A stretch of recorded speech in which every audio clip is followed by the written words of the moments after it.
Okay, hello everyone. To continue our discussion under Chapter 4, Organization Change and Innovation. So we'll be talking about the threat of change.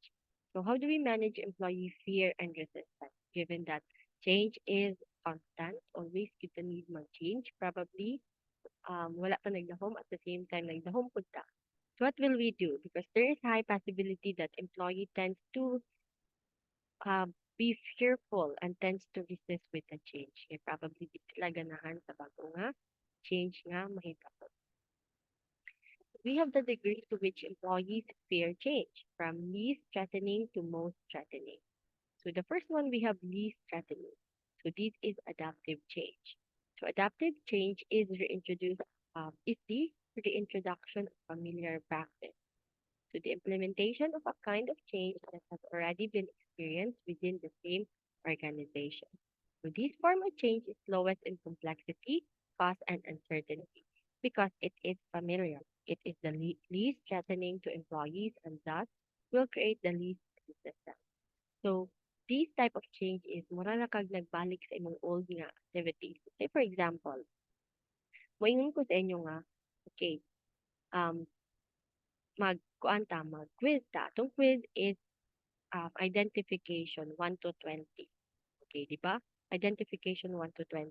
So, mao na akong old nga type of quiz. Karon akong new quiz is more on group activity, group type of quiz nga activity siya. So, you tend to have more fun with that activity. Then, muingon din ko nga, sige, magbalik ta sa ato ang traditional nga kuan type of quiz. Katong written quiz nga individual nga more on identification. So, probably, kamo di mo ganahan, pero kuan familiar na mo or magibalik sa old nga change. Not least threatening siya given nga you already experienced that one. So that is an example for again adaptive change. Katong old na di ay kay gibalik. So kamo familiar na mo ato, so dili kay mo need wala na kay mo time ay dili na kay mo need mag-adjust to that type of change. Compared to somewhat threatening or innovative na change. Ani medyo threatening siya gamay. So innovative change is the introduction of a practice that is new to the organization. So this form of change involves moderate complexity, cost, and uncertainty. It is therefore up to trigger some fear and and assistant persistence among employees. So innovative change is more like bago siya nga change. Let's say for example, kamo na siya mo kahala ang quiz ni ma'am kay anong by group.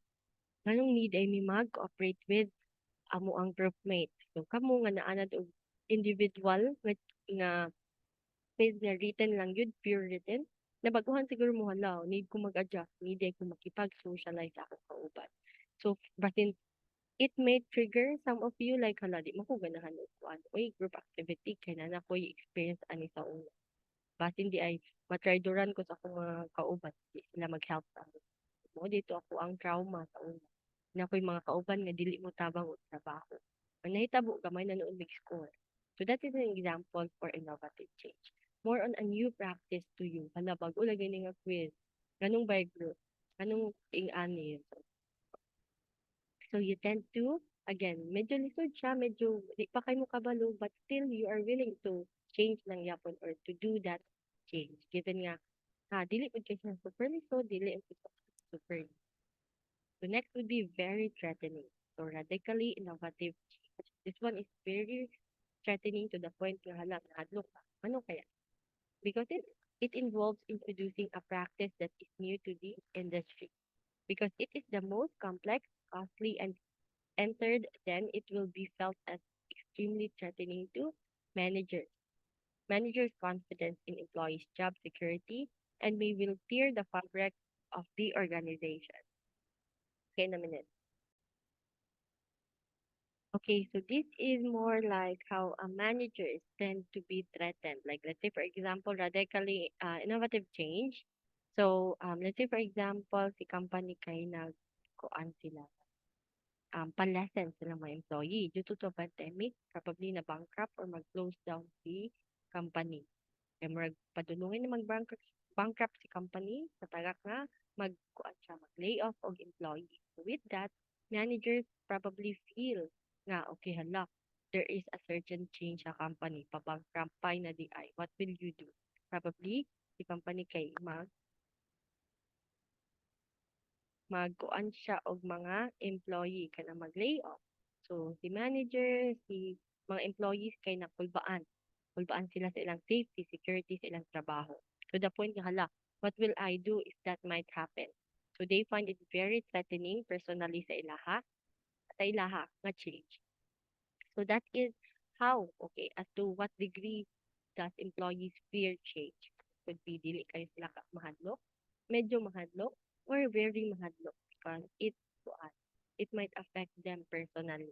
Okay, their confidence, their job security, most of them. So how about Lewin change model? So we have Mr. Kurt Lewin. So most serious organizational change originated with the landmark of this social psychologist. So he is a social psychologist. So he talks about changes in the organization. So we develop a model with three stages down. So the first stage, stages of a change in an organization, we have what we call unfreezing, changing, and freezing. So to explain how to initiate, manage, and stabilize planned change. So the first stage we have unfreezing, creating the motivation to change. So the first stage again unfreezing. So managers try to instill in employees the motivation to change, encouraging them to let go of attitudes and behaviors that are resistant motivation. So for this, unfreezing takes place. Employee needs to be dissatisfied with the old ways of doing things. Manager also needs to reduce the barriers to change during this stage. So what happens in the first stage is that there is certain unfreezing. So you as a manager, maghinahinay kag inform sa imong employee nga, hala, murag kapoy naman kayo no, magsitag use of paper, magsitag sulat sa ato ang mga processes. What will we do kaya? So probably, puhon-puhon or after how many months, mag-change na ta into computer. What will you do? So, with this, maghinahinay siguro ta og train. Train ta kay hasol pud ba kayo nagtira tag sulat sa ato ang mga trabahoon tanan report kay need yun i-handwritten isulat, di ba? So probably there's a high possibility nga mag-go into computer na pud ta atong i-modernize atong mga process para mas dali, mas efficient ta kay time kay atong time nga ginakuan mas paspas ang mga processes atong mga output. So with that, more ginagaan mo select idea nga this might be mahitabo in the future. So I want you to get ready and you should anticipate the change because it is a good change para po ni sa inyo, para po ni sa company. Okay? Kay sometimes, sada man atong ginahimo, sada man atong processes, but we need to improve more. Kaya napamahitay mas maayo pa nga mga processes na himo. So changing is learning new ways of doing things. So employees need to be given the tools for change, new information, new perspective, new models of behavior. The managers can help here by providing benchmarking results, role models, mentors, experts, and training. It's advisable, experts say, to convey the idea that changes a continuous learning process, not just change is a continuous learning process, one time event. So changing the diet. Let's say for example, you already have planted the idea in their mind, okay, there's a high possibility nga mag-computer ta. So I want you to really anticipate that. But pag ready na mo sa para mas dali ra itong mga process, mas dili na mo mag-struggle, mag-stress. So this would be the second stage, changing. Dili na dahil nimo i-provide sila og new tools. Okay, before gid ta mag-implement sa bag-o nga process, which is computerized, modernized, I want you to have a training sa mag-train ta, mangita sa tag-expert para tudluan mo how to do it. Dili po diretso mo i-expose to the subject para hinay-hinay mo og adapt, okay, sa new ways of doing things because change is a continuous process. Dili na siya diretso. So what will you do? Probably gaanta mo time to adjust to the certain nga change which is mag-use na ta og computer instead of katong mga paper, okay, pen and paper na mga process. Three would be refreezing, making the new ways normal. Employees need to be helped to integrate the change attitudes and behavior into the normal ways of doing things.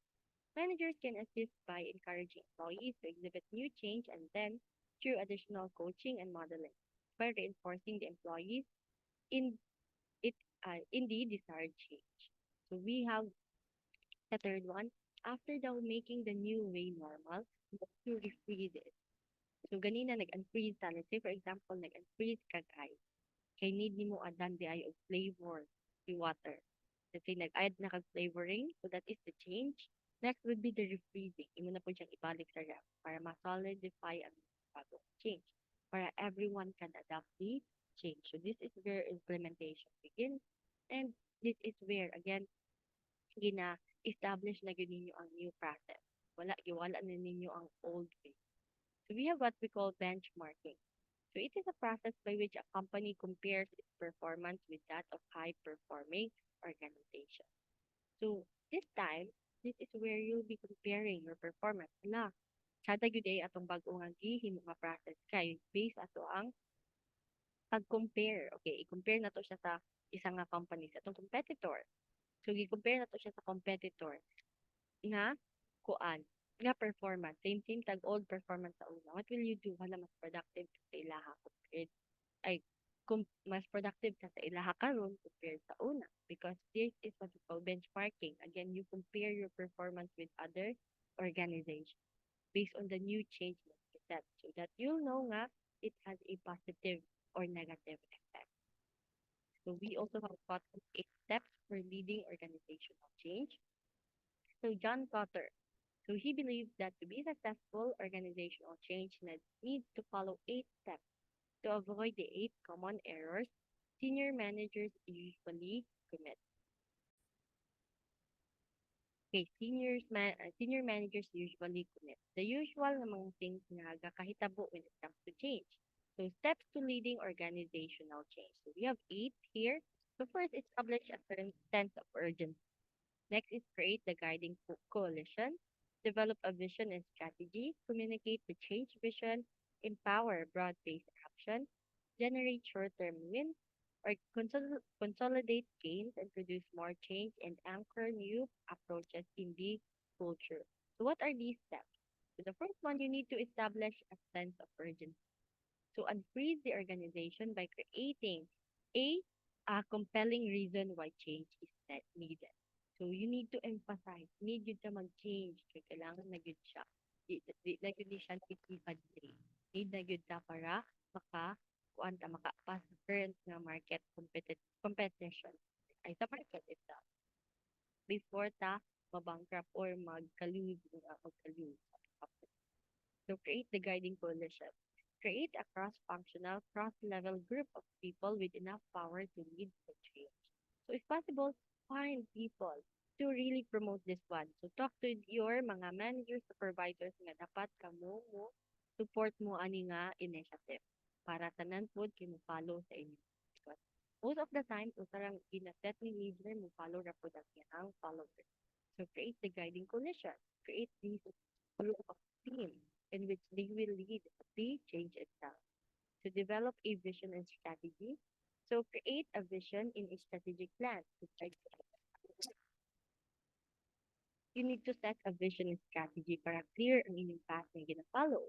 Para mabatan nila nga amo, yun din goal. Para mas productive, mas profitable si company. So communicate the change vision.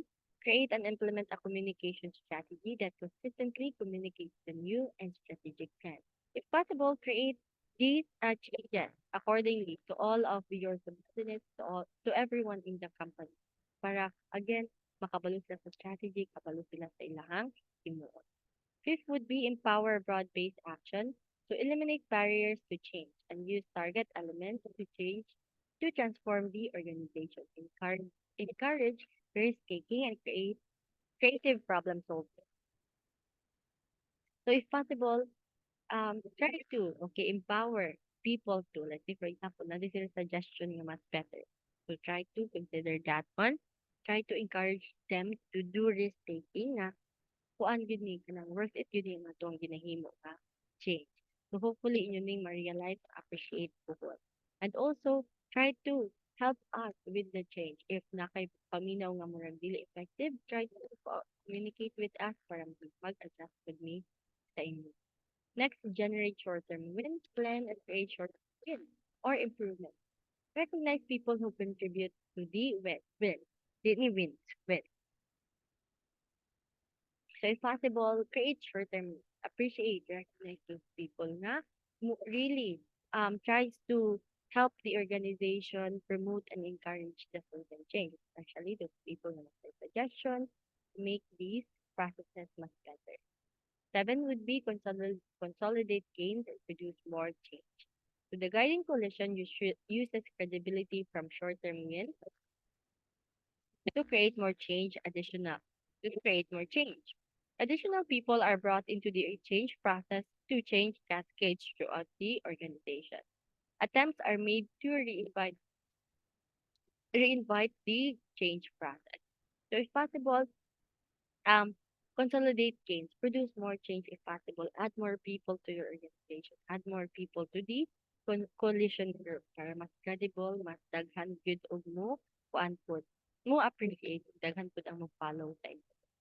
Eight would be anchor new approaches in the culture. So reinforce the change by highlighting connections between new behaviors and processes in the organizational success.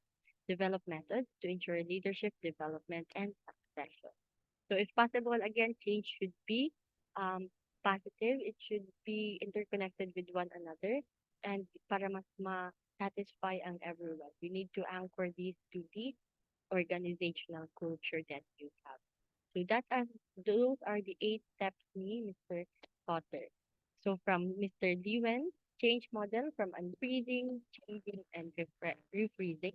We also have the 8 steps on how to really lead the organizational change. So, ani daw siya paggamit given that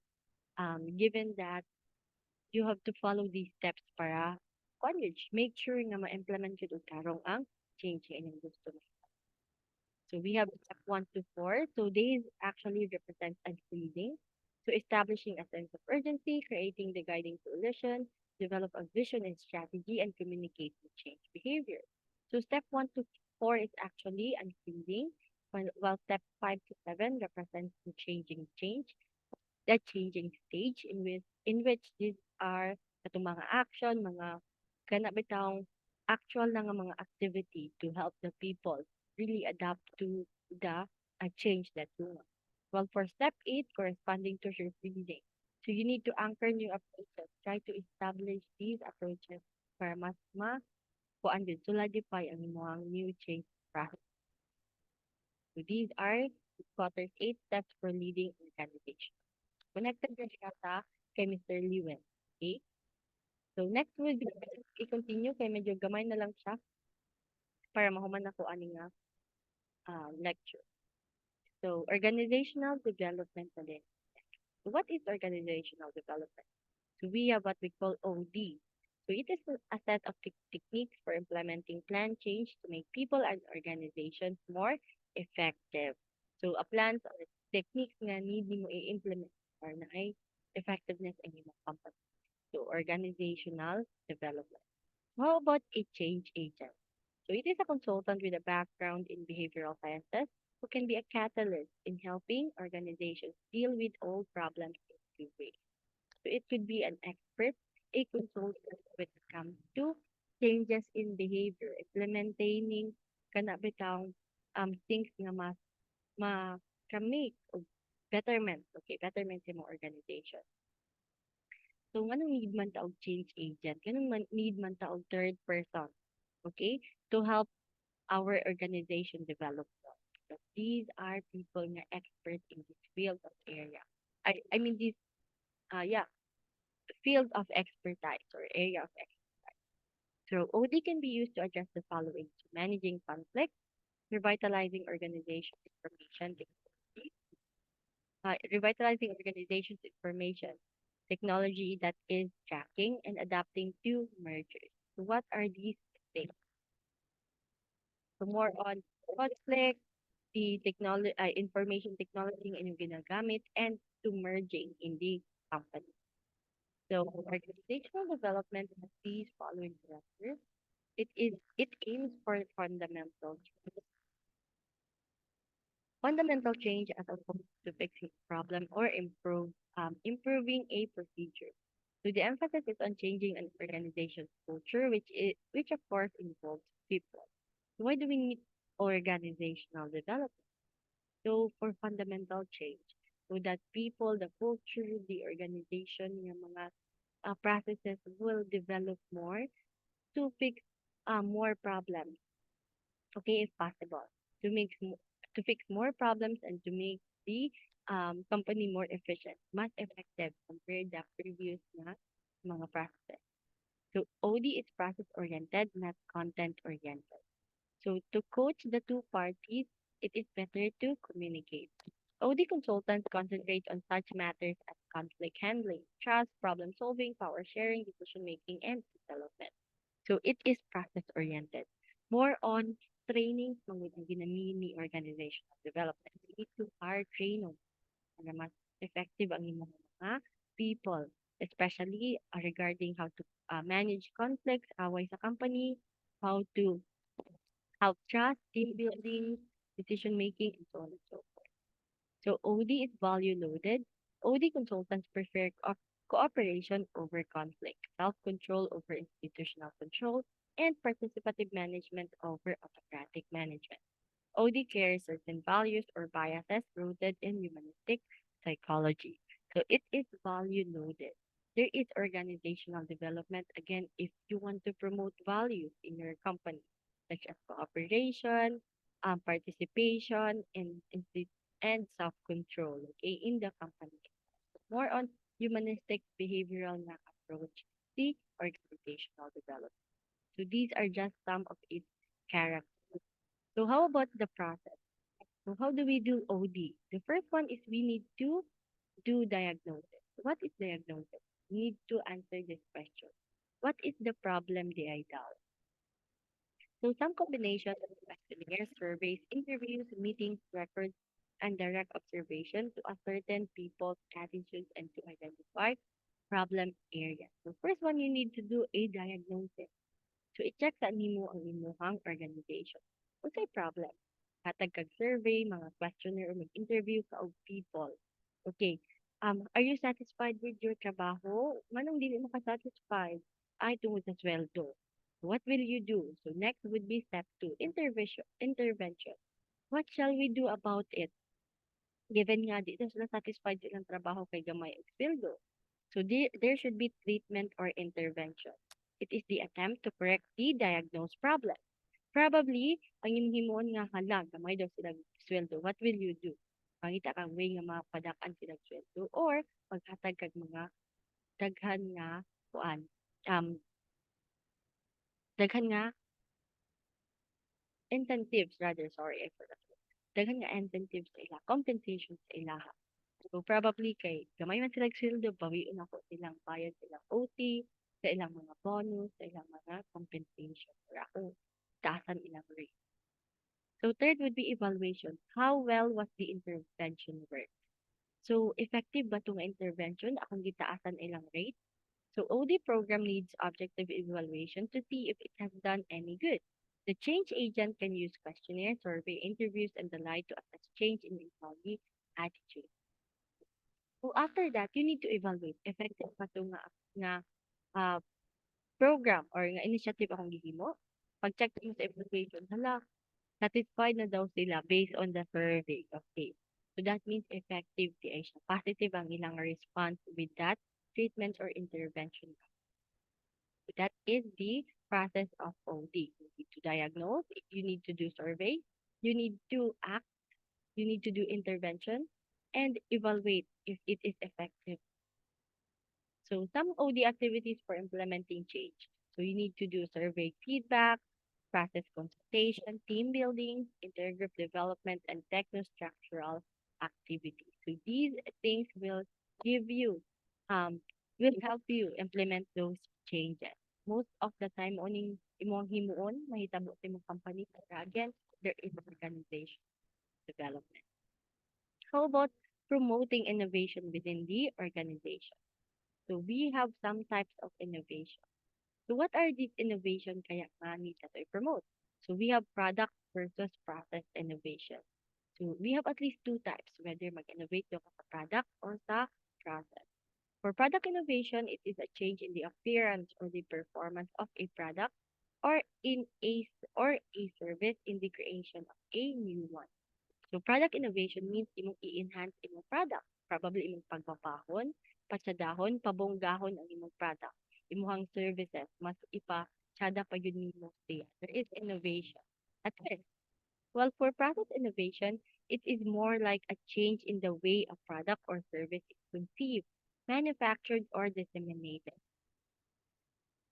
So process innovation is more like how will you contribute siguro sa mga processes. So let's say for example, na kay product, need mo i-sell. What will you do? Instead of selling it face to face, probably mag-sell ka online, mag live selling ka sa Facebook and so on and so forth. That is process innovation.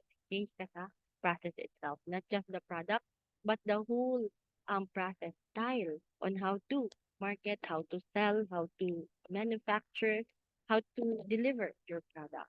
Okay. Instead of siguro kuan ka ng van nga mag-deliver ka, imo na siya nag-use na noon ka og tricycle, mas barato and mas house to house and delivery. So that is an example for process innovation. We also have incremental versus radical innovation. What are these incremental and radical innovation kaya?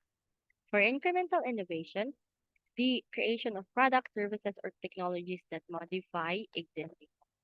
Incremental means okay, you need to modify ang existing na mga product nga or mga innovation. Let's say for example, okay, let's say, for example, ang inyong process is anak betang, let's say example sa mushroom chicharon. Okay. Sa mushroom chicharon, instead of normal lang siya nga box ang imong sudlanan sa iya, or iyang packaging nga normal, what will you do? Probably you need to i-modify ra nimo gamay. So instead nga color black and white, gibot yan nimo siya og lain nga colors, mas colorful, mas attractive na siguro ang imong product. So that is incremental mo innovation. More on modify lang sa unsay nag-exist na daan. So instead of color black and white na siya, mo siyang gibutnan o color si package. Well, for radical innovation, the creation of products or services or technologies that replace existing ones. So let's say for example, hagan incremental igo ra nimo modify gamay ipa enhance. Well, for radical imo yung gi-change ang iyang whole package. Example, instead nga katong ziplock ang imong ginabot niyan sa imong mushroom chicharon, imo na noon siyang gibutang sa cute kay nga mga boxes. More cake mo bitaw nga box para mas attractive, mas daghan mo palit. So that is an example of radical innovation. Gi-replace nimo ang daan o bag-o. Instead siguro of katong kanang paper bag, himo nimo siya og katong bottle. That is an example for radical innovation. So we have four characteristics of innovation. We have innovating is an uncertain business. So we have some things to consider with regards to innovation. Before ka mag-innovate, medyo gasto ba ni siya ha? So the first one, you need to know that it is uncertain. Dili ba ka sure mo? What if dili jay mas halinon ang nga packaging? What if mas prefer din nila atong black and white na color kay colorful one? So it is an uncertain business. So you are just taking the risk if it would be feasible or not. So people closest to the innovation know the most about it, at least initially. So most of the time, katurang people nga kabalo or kanang kasabot nga nung need mag-innovate ang maka-appreciate. So hopefully, mag-meet a way nga ipasabot yun sa inyong mga empleyado, sa inyong customers nga, need yun me mag-change ma'am because kuan, instead nga plastic ang gamiton, we need to help our environment. So nag-change me from plastic to paper. Guru. So you need to emphasize that especially sa employees and customers. So innovation may be controversial because it may cause a great fear sa imong, especially sa imong mga loyal nga customers. Let's say for example, naanad sila nga black and white ang imong packaging. So pagkakita nila sa bag-o nga packaging, sin hala, di lagi ko ganahan ani nga packaging kay kuan. Daghan di siya meaning. Let's say for example, ni di mo ko ganahan kay daghan na kay color red. So that means nga in ani lugar. Kaya din na misunderstand. Sometimes it happens. Let's say for example, nagbutang ka og mga characteristics na wala dadto, wala diri, lahi ding meaning sa uban. Say for example, peace sign. Nagbutang kag peace sign sa imong packaging. Sa uban nga place, it means peace. And sa uban nga place, kay it means war. Di ba? It may be controversial, but you need to consider that one. Labi na global ka nga, kuan. You are um, supplying in the global market. So in each country, mas lilahi na pagsak. So it could be controversial. And fourth would be innovation can be complex because it may cross organizational boundaries. Again, it is complicated, kaya medyo gasto siya, there are mga things to consider, and probably, again, I hassle gyapon siya sa mga employees. But still, it would be benefit siguro to. You'll never know. Again, change is risky. But still, you'll never know unsa ka iyang gain na. It is complicated. Even nga need ka og full adjustment regarding a certain nga product or a certain service. So I guess that's it. So I will be ending up this quote with innovation is the ability to see change as an opportunity and not a threat. So hopefully you see it as an opportunity. You must not be cannot be too anxious on what think of the positive. That's it. So for these sentences, okay, uh, we talked about the threat of change in the management or threat of change in the organization, especially to employees. So whether it is less threatening, somewhat threatening, or very threatening. While we have Kurt Lewin's change model, it has three stages: upgrading, changing, and refreezing. While for Mr. John Potter, we have eight steps. So step 1 to 4 is represents refreezing. Step 5 to 7 change stage. While step 8 means to refreeze our organizational change. While we have organizational development, it is about um, changing changing or enhancing our company itself with the help of professionals. We have this process: diagnosis, intervention, evaluation, and types of innovation, whether it is on product, process, incremental, or radical na innovation. So I guess that's it. If you have any questions, feel free to message me anytime. Thank you and goodbye, everyone.